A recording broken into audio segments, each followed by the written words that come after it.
بسم اللہ الرحمن الرحیم۔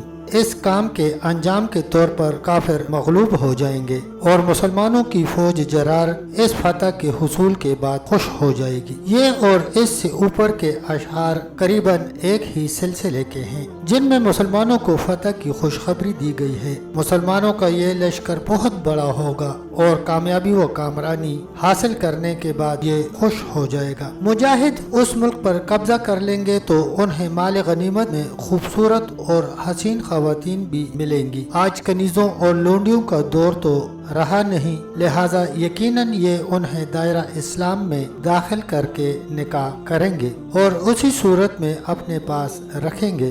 اس کا تو ہم ذکر پہلے ہی کر چکے ہیں کہ یہ جنگ 6 ماہ تک جاری رہے گی۔ بزرگ کے مطابق یہ محرم میں شروع ہوگی تو جمادی الثانی کے آخر یا رجب کے شروع میں ختم ہو جائے گی۔ کچھ بزرگوں کے مطابق پاکستان اور بھارت کے درمیان یہ چوتھی اور آخری جنگ ہوگی۔ تیسری جنگ محدود علاقے میں لڑی جائے گی، اس کے علاوہ چھوٹی موٹی لڑائیاں ضرور ہوں گی اور ہو بھی چکی ہیں، مگر بڑی جنگیں یہی ہیں جس شیر علی کا ذکر علیحدہ باب میں کیا گیا ہے۔ معلوم ہوتا ہے کہ وہ بھی اس جنگ کا ہیرو ہوگا اور وہ کہتے ہیں میں جن رازوں کا ذکر کر چکا ہوں اور میں جو موتی پرو چکا ہوں یہ مسلمانوں کی فتح کے لیے قدرت کی طرف سے سند کی حیثیت رکھتے ہیں۔ ایک اور جگہ ان کا کہنا ہے کہ وہ سب کچھ اپنی طرف سے نہیں کہہ رہے بلکہ انہیں اللہ تعالیٰ کی طرف سے آگاہ کیا گیا ہے، یعنی اوپر جو کچھ بیان ہو چکا ہے اس سے پہلے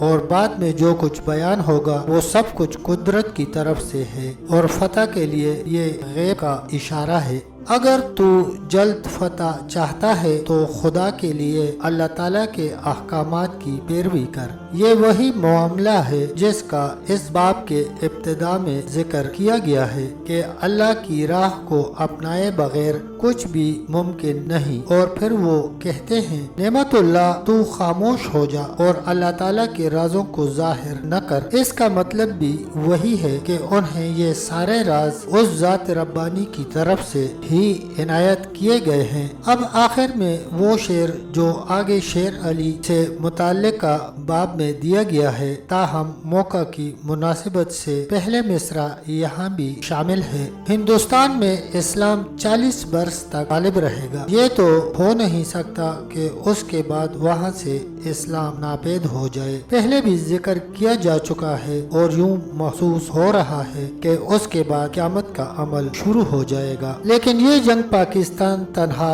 نہیں لڑے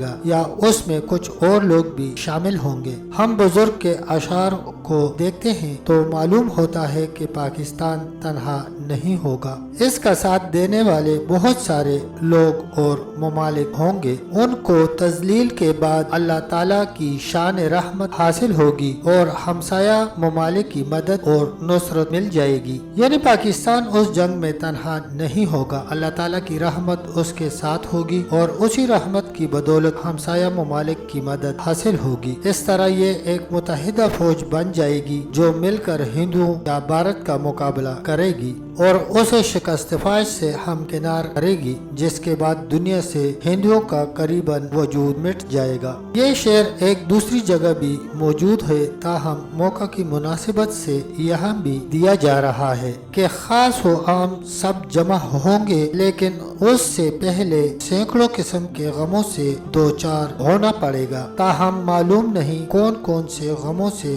واسطہ پڑے گا۔ دعا ہے کہ اللہ ہمیں اور ہماری نسلوں کو ان سے محفوظ رکھے۔ یہ سب مل کر چیونٹیوں اور مکڑیوں کی طرح راتوں رات غالب آ جائیں گے، اور اللہ تعالیٰ کی قسم کھا کر کہتا ہوں کہ افغان مسلمان فتح حاصل کریں گے۔ اوپر جس متحدہ فوج کا ذکر کیا گیا ہے اسی کے بارے میں ہے کہ وہ حملہ کر دے گی اور راتوں رات یعنی بہت کم مدت میں فتح حاصل کر لے گی۔ یہاں افغانوں کا ذکر ہے، آگے بھی اشعار میں افغانوں کا ذکر آیا ہے جو کفار کے مقابلے میں کامیابی حاصل کریں گے۔